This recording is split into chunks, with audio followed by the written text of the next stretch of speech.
Welcome to Agile for Humans. I'm your host, Ryan Ripley. We bring amazing Agilists together to share their ideas about agility in today's fast-paced world. We examine current Agile tips and practices with the goal of helping you become an Agile leader in your organization.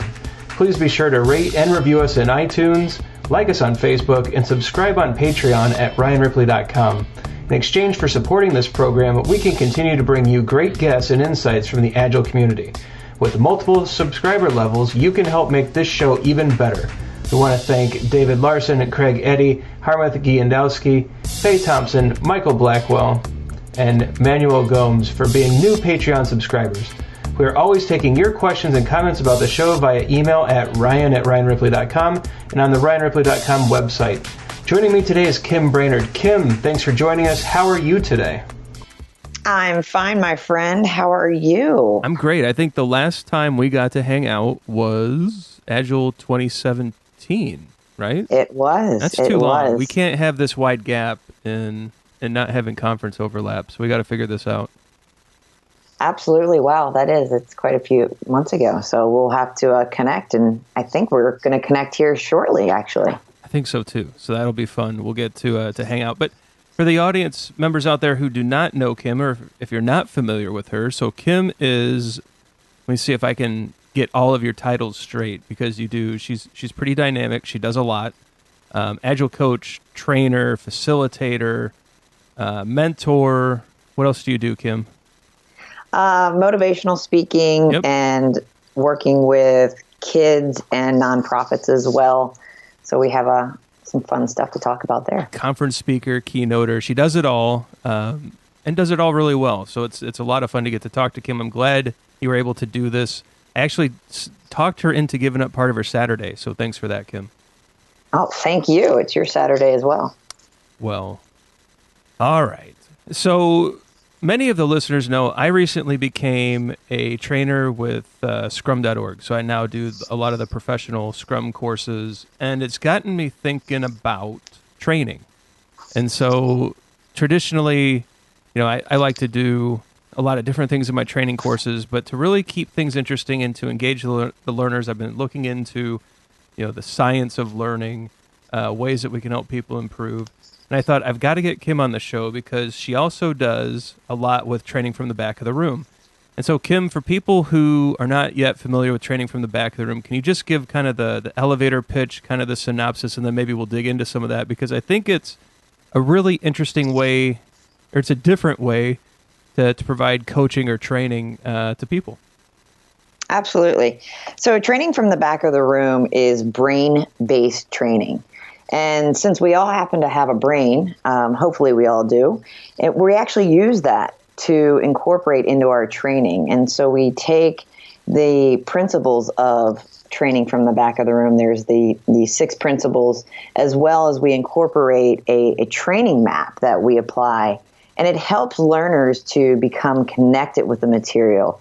They understand by doing versus just hearing. Not every learner is audio, meaning they don't always receive that information by hearing it and seeing it on a PowerPoint slide. So when we're training, we really need to be cognizant of our learners, meaning if they need to be doing things, whether they're seeing things, hearing things. And we also need to adjust our stance as trainers and do these things differently, because we do find that different does trump same. When you go into a meeting or in a training and it's the same old, and you're just sitting there, learners check out within the first 10 minutes. And so as trainers, we have an opportunity to give those learners an experience. And we do that through the principles and the 4 C's map that is learned when we do training from the back of the room.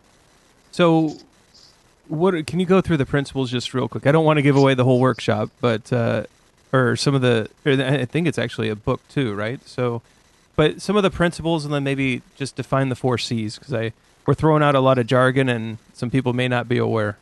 Absolutely. So let's first start off by talking about one of my favorite trumps, and that is different trumps same. And what do I mean by that?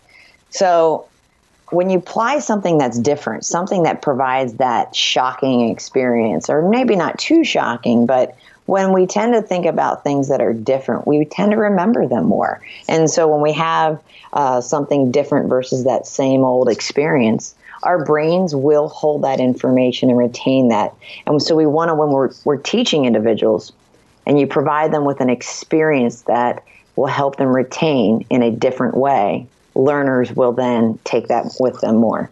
And so think about it, Ryan, how could you apply different trumps same in your training? So right now, the Scrum.org courses, it's a fun mix of, there's definitely there's slides that we do, there's activities that we do, there's a lot of leeway to do some drawings, to have people put Post-its on a board and sort them in interesting ways. And so what I've tried to do is think about even the idea of, so you're also a Scrum trainer, and so teaching people Scrum can be an interesting challenge, right? You can run through a bunch of PowerPoint slides about the roles, the events, the artifacts, some of the rules of Scrum, and everyone checks out in 10 minutes. And so something I've been doing is I like to have my classes teach me Scrum.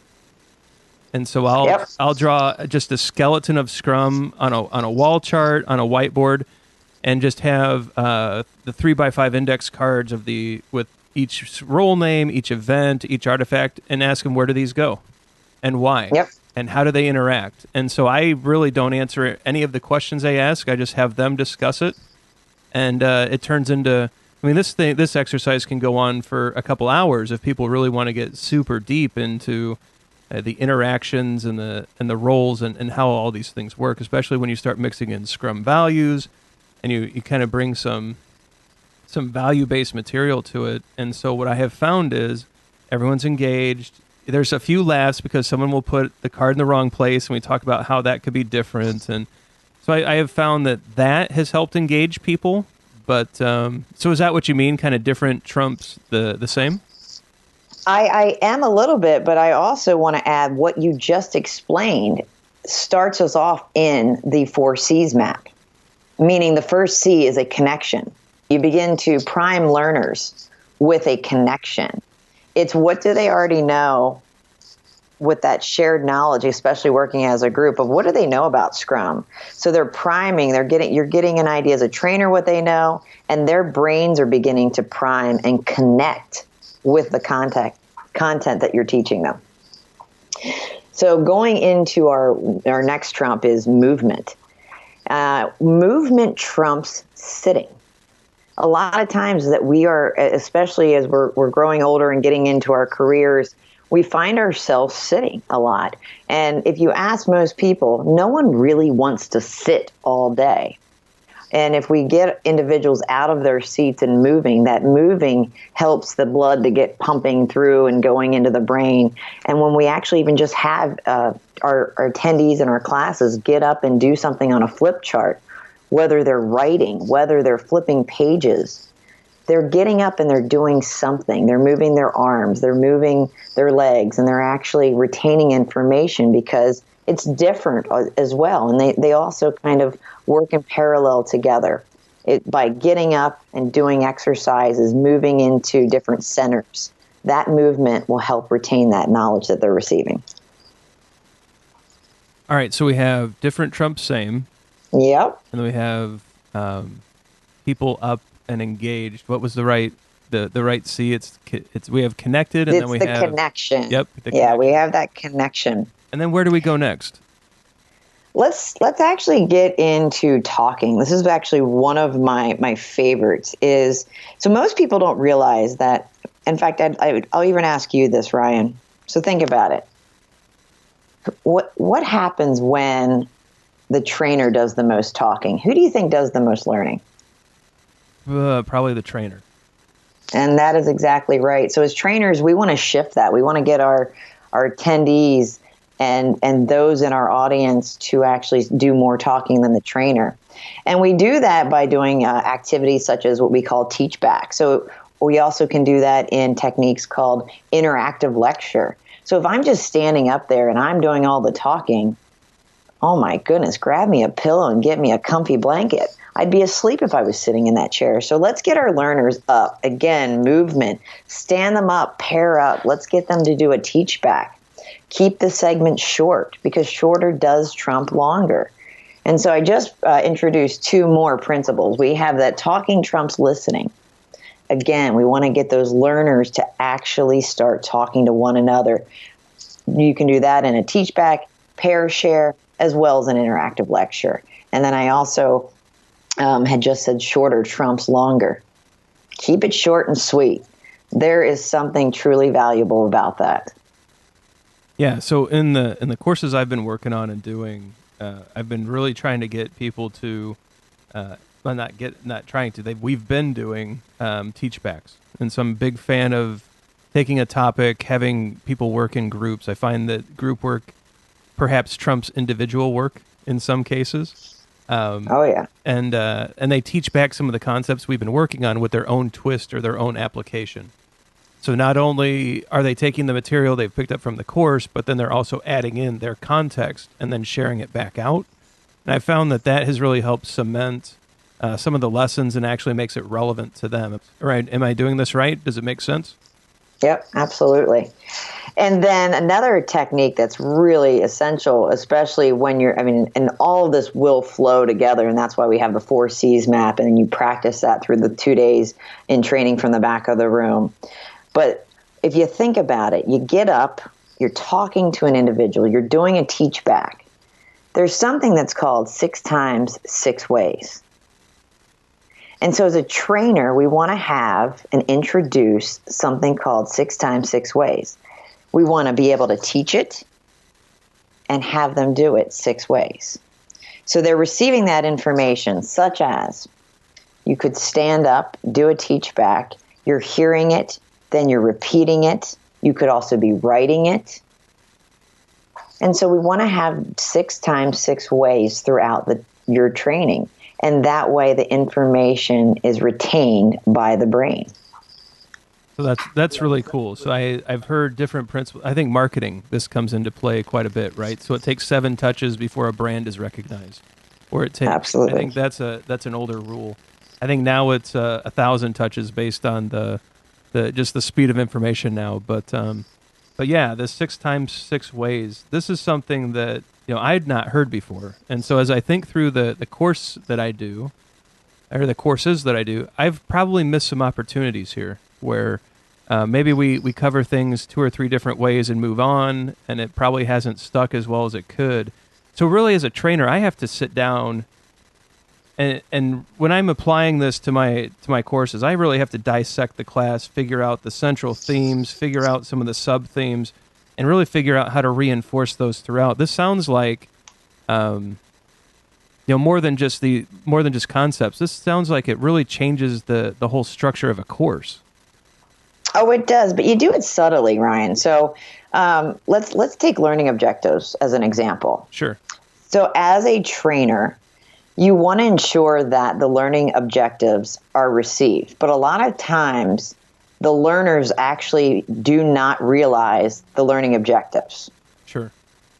And let me repeat what I mean. So an example would be, we want to have our learners read the learning objectives. So you give them a page where they actually read the learning objectives. Then, that's one way. Then they think about it. They take time and they highlight, let's say, their top 2. So then they reread it again. Then you could have them go up on a wall where you scaled back the learning objectives and actually summarize them on a visual, like a visual chart, and have them dot vote. So they're actually seeing the information again. Then you could have something like your learning backlog on the board. You could review that information. We're already on 4 ways. Right. And then once you review the information with them after the segments has been taught, have they received that knowledge? Check for understanding. 5 ways. Then you could have your option at the end of the day, like a closing circle or a ticket out, where these are activities that learners collaborate and share what they learned that day. 6 ways. So 6 times 6 ways, all within one day.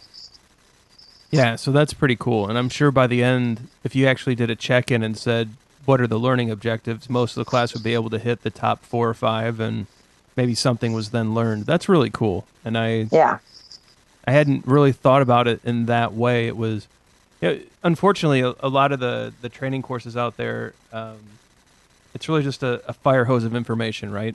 Without a lot of thought about whether or not the students will receive it, retain it, internalize it, use it. And so I like this. I've always been fascinated by this thinking or this format of training. There's a trend that's come out of, or I don't want to take us too far out of the theory here, but there's a trend that's come out of training from the back of the room where you're starting to see trainers where they just say no PowerPoint at all, and they just draw every slide, right? Or they basically take their concepts and they draw, on the flip charts. Everything's drawn, everything's co-created. Is that something that's coming out of these teachings, or is this kind of a loosely associated? Because I know that's a new trend, that's a new thing in the trainer community, right? Yes, absolutely. So one of the things I want to make sure that we discuss and that trainers do not disregard is that we have learners that have requirements. Right. Some individuals really do need to have that visual.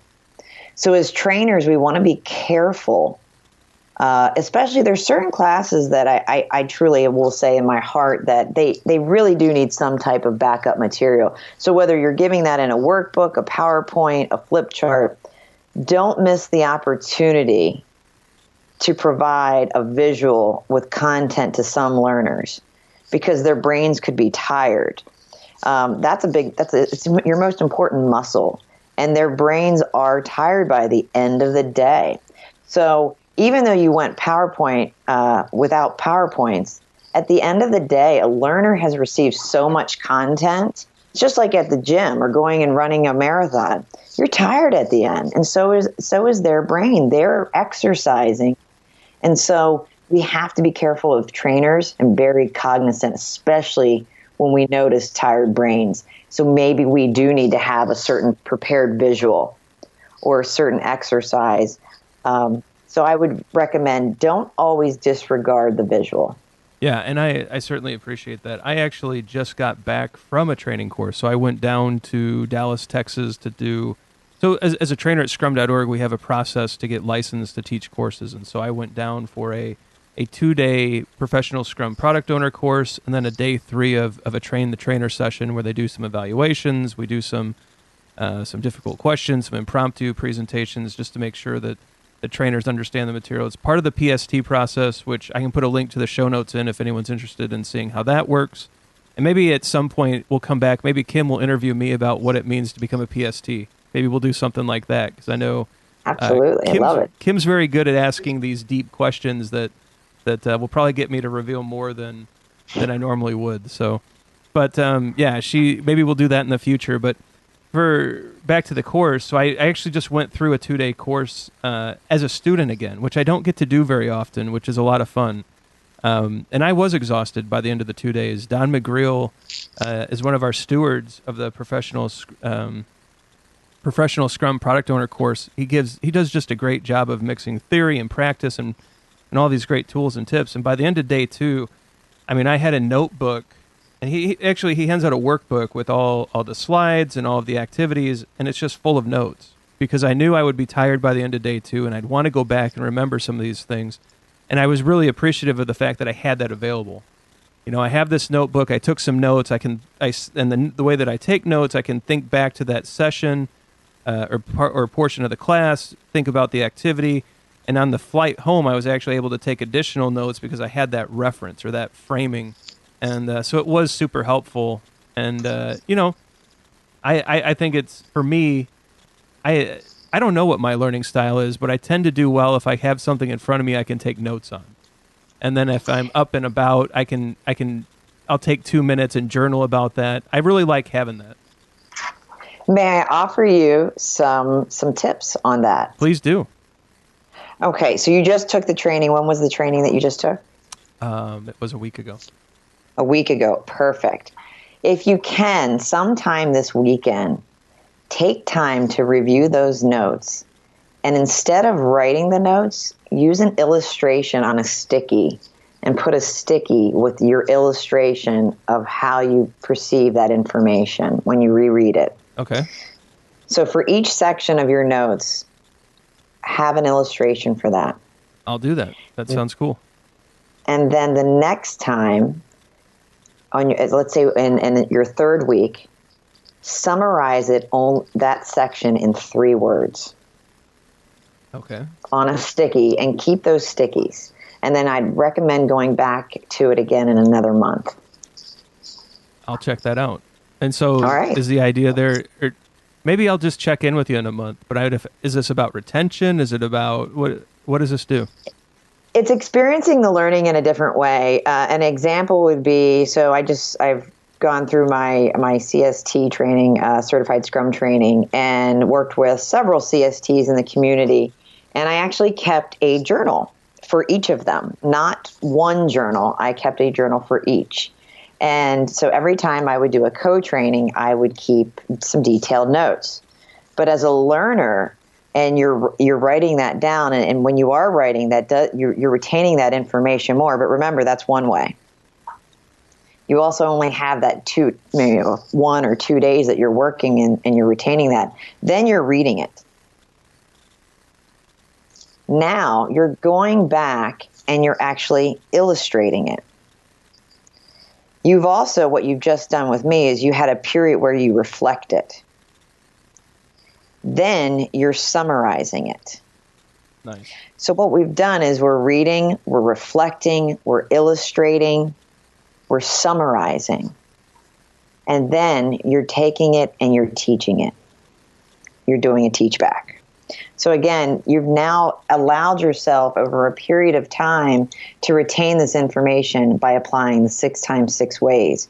And so that illustration will help you visualize it in a different way, which will open up your creativity and as a trainer help you grow and help you with having others be able to have different ways of that they can learn and retain that information. Yeah, I like that a lot. It's because I also find, the 6 times 6 ways, I think that can be powerful because I think there are days where I don't want to listen to anything and I just want to read.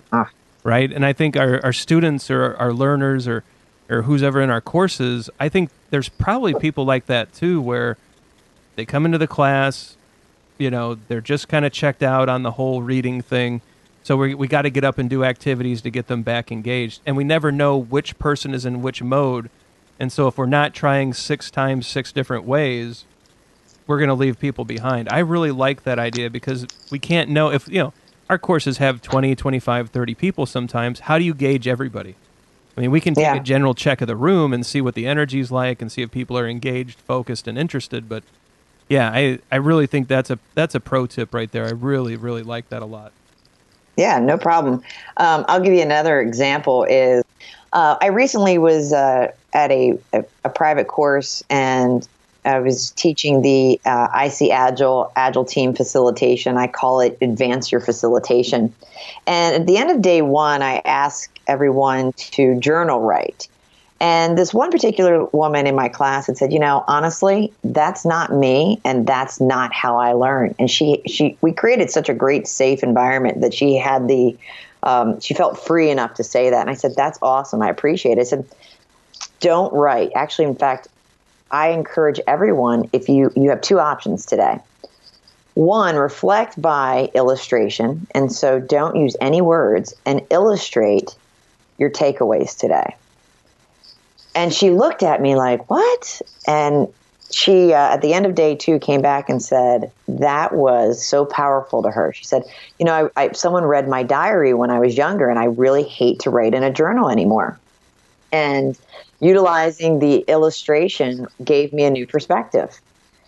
And so don't always force someone to do a journal entry. Journal is also done through illustration, stick figures, or however they want to do it. It's up to them. I also provide some paint, so people even can paint at the end and kind of get creative with how they feel. Yeah, so an alternative even to the journaling, something that I think I stole this from Stephanie Ackerman. So she's one of a Scrum.org trainer, where I had taken a course, or I had taken her professional Scrum Master course, and she did a learning board. And so at the end of each section, 3 Post-its about things you want to remember, things that stood out, things that intrigued you. It could be a drawing, some notes, whatever it is. And so by the end of the course, it was this collection, because we were working in teams, of 20, 30 Post-its of all these big ideas that then we sorted into kind of alike ideas and things we want to look at now, things in the future. And I thought it was an interesting way, an alternative to just 5 minutes of silent writing. Right? Instead of just doing that over and over and over, it was this get up, engage with your group, throw a Post-it on the wall, decide what you want to do with it, decide like a short and longer term plan. Yeah, I'm seeing a lot of these trends come out. I think this is an interesting way to engage people. Yeah, we use in most of my classes, I think all but maybe 2, we use a team canvas. So they build this team canvas throughout their 2-day experience. Cool. And they have inspection and adaptation moments. And it also it builds creativity. And then they have a little friendly competition about who can be more creative and colorful. And it's pretty fun. Yeah. And I like it just as an opportunity to get people out of their seats, like we talked about. Maybe get some water back in them. Sometimes you sit there too long, get a drink of water, shuffle your feet a bit, and just collaboratively come up with some interesting learnings. And yeah, And what Trump is that, Ryan? What Trump is that? Yeah. This is moving over. It's walking over, sitting. Movement trumps sitting. Yep. Okay. There we go. Nice. Well, and we all. So many of us out there, I'm sure sat through a lecture course at some point, right? Exactly. 30 minutes in. My pen's down, my head's down. So I definitely, I kind of relate back to, or I try to reflect back on, the typical college experience, or even high school. You're sitting for an hour in a seat, as opposed to these training classes that you run and that others run that really get engaged and up and around. And I think there's just a massive difference there. I really love these tips. Yeah, a lot of my learners, one of the first things that they'll say in classes, but we can't really apply this in our organization when we're in meetings.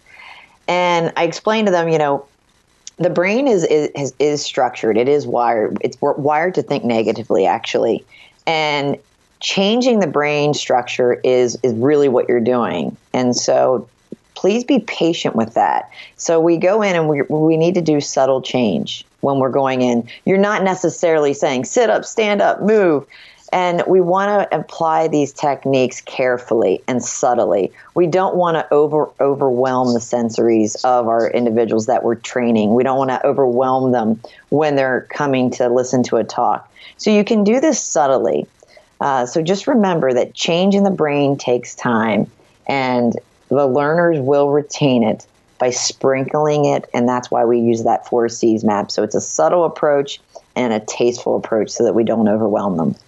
Yeah, and I've actually tried to use some of these practices in meetings at work where let's just take an agenda, right? So I'll write the agenda up on the board. I'll put the time box up on the board. It's, look, we have 4 things to talk about in 30 minutes. Why doesn't everyone get up real quick and put a dot or 2 next to the most important thing we need to get out of this?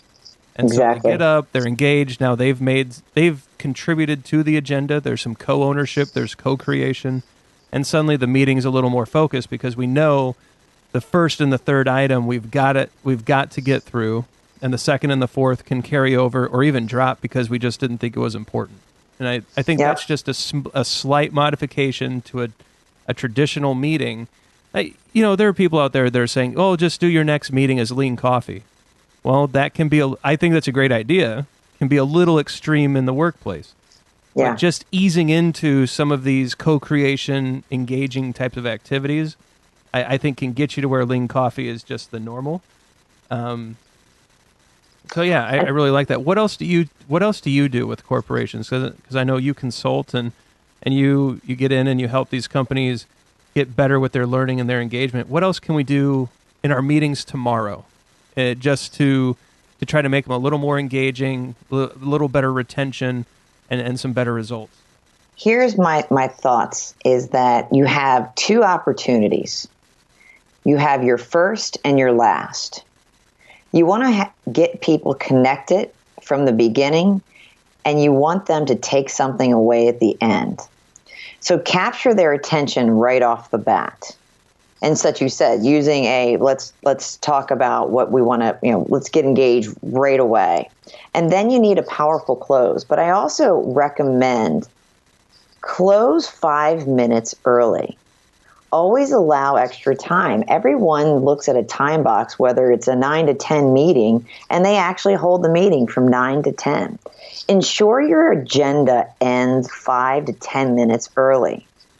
I'm sure many of the listeners, how many people find everyone running from one meeting to the next meeting to the next meeting? Right. Well, in the first 5 minutes of your meeting, people aren't present. You need to allow the brain to take a few minutes. So if you're scheduled from 9 to 10 and 10 to 11 and 11 to 12, you've already left your brain at the last meeting and you're already in the next meeting without a brain. So allow a meeting. It should really be, a meeting should run from 9 to 9:45 or 9:50. Allow for time for rest. That's the biggest recommendation I have for any organization. And so that would be the most powerful. Well, Kim, this is an area that I want to work on as a trainer. I think in some areas I've incorporated or stolen some good ideas that have led me in this path. But, I need to get better at this. What are some of the next steps? I know you've got some training from the back of the room courses coming up. Can you tell us about those and where we can go to find out more information about this? Because I know there's a lot of trainers who listen to this show, and I think we're all in the same boat. We're always looking for better ways to serve our students. And I would imagine there's going to be some interest in trying to get some of these new concepts into all of our training courses. Absolutely, and thank you. So first off, it's not really just about trainers. So anyone who speaks in front of anyone who facilitates, whether they're a Scrum Master, a coach, even our leaders. I just did this training from the back of the room for a group of leaders in an organization, and it really is a mindset shift. It's about how can we engage others. It doesn't necessarily have to even be in a training environment. And then we're also, the other stance that we're taking is, folks, the world is moving virtual.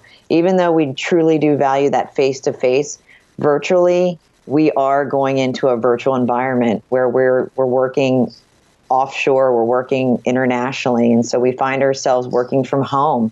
And so we are advancing our facilitation virtually. And so first off, training from the back of the room is being held May 9th through the 10th in Indianapolis, right before Agile Indy, which is on May 11th.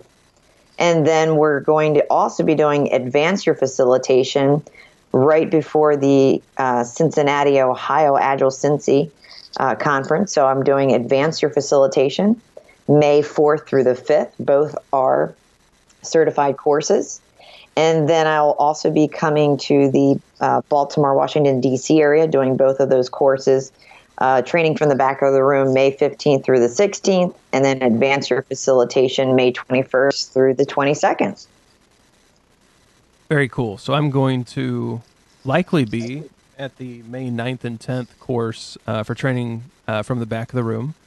So I'll be popping into that, and I hope some other listeners do as well. We'll get information in the show notes about how to get all signed up.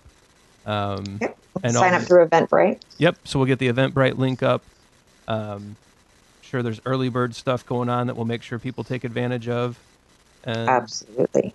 And yeah, we'll get the information out there. So Kim, really appreciate you talking me through this. You've actually got me thinking about even some different ideas for some of the courses that I'm going to be teaching coming up. And so I now have homework, which is always fun, right? So I've got to go back and rethink a few exercises, but really appreciate you doing this. I like to leave this part of the show. So this is really for you. We just talked about some of the courses you have coming up, but how can people reach out to you? How can they continue the conversation with you? And what are some things that you'd like to get in front of them, such as like Twitter handle, LinkedIn, website, anything like that people can use to reach out and connect and learn more about you and the wonderful things that you have to teach? Absolutely. I appreciate that. So on Twitter, I am AgileBrain1. So at AgileBrain1, my first and last name is Kim Brainard. So I kind of wanted to be that corny Agile Brain kind of gal and just added on the one, to be quite honest, because the Agile Brain wasn't available. So, and my email is agilebrainard@gmail.com. My company is also Agile Brain. You can find me on LinkedIn under Kim Brainard. And what I'd like to leave with individuals is it takes time. And a lot of times as trainers, we don't take time. We don't take time for ourselves. And I've even heard a lot from trainers lately, which was surprising to me. They actually don't take time to reflect on their class and give back to the learners. And what I mean by that is we should always be thanking our learners, thanking them for providing us with their presence and an opportunity to share our knowledge with them. And so as trainers, that would be one thing I would encourage everyone to do. Take time to say thank you and take time to reflect on your class, because we actually really need to ensure that reflection is taken time and we can keep improving. Cool. I think that's awesome. It's something that we can all do and get better at. And I think it's a great place to leave it. So Kim, again, thank you for sharing your Saturday with me. Really appreciate it. Thank you. And what everyone doesn't know is I got to see your wonderful family and wave hello to them. So thank you. The kids invaded, and yes, my 1-year-old daughter, almost 2, got to talk to Kim for a few minutes. So that's always fun. But yeah, thanks for doing this. It's always great to catch up. I think we're going to be catching up here in a few weeks, which will be a lot of fun. And maybe we'll record again. We'll turn the tables and let you do the interview. I can't wait, Ryan. I think I'm looking forward to the opportunity. I think we should just go ahead and get that scheduled, and all the Agile for Humans listeners can see what it's like to have Ryan Ripley on the other side of the mic. I'm looking forward to it. So again, thanks, Kim, and thanks to the listeners out there. I hope everyone has a great night.